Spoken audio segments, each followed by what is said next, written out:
আজকের প্রশ্ন, কারা কৃষ্ণ ভক্ত হয়? উত্তর, পাপী লোক কখনো কৃষ্ণ ভক্ত হতে চায় না। যার পাপ দূর হয়েছে সেই কৃষ্ণ ভক্ত হয়। ভগবান শ্রীকৃষ্ণ গীতায় 7 নম্বর অধ্যায়ে 28 নম্বর শ্লোকে বলেছেন, যে সমস্ত পূর্ণবান ব্যক্তির পাপ সম্পূর্ণরূপে দূরীভূত হয়েছে এবং যারা দ্বন্দ্বমোহ থেকে মুক্ত হয়েছেন, তারা দৃঢ় নিষ্ঠার সঙ্গে আমার ভজনা করেন। আবার কৃষ্ণ ভক্ত হওয়াও এত সহজ নয়। যাদের বহু বহু জন্মের পুণ্য অর্জন হয়েছে, তাদের হৃদয়ে শুধু কৃষ্ণ ভক্তির জন্ম হয়ে থাকে।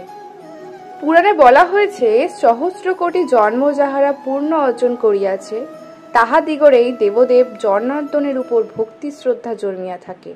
তাই যদি কোথাও দেখা যায় কেউ ভগবানের ভক্ত হয়নি, বা পরমেশ্বর ভগবান কৃষ্ণ বা বিষ্ণুর নিন্দা করছে বা ভগবানের বিরুদ্ধে কথা বলছে, তাহলে বুঝতে হবে কৃষ্ণ ভক্ত হওয়ার জন্য সে এখনো যোগ্যতা লাভ করতে পারেনি।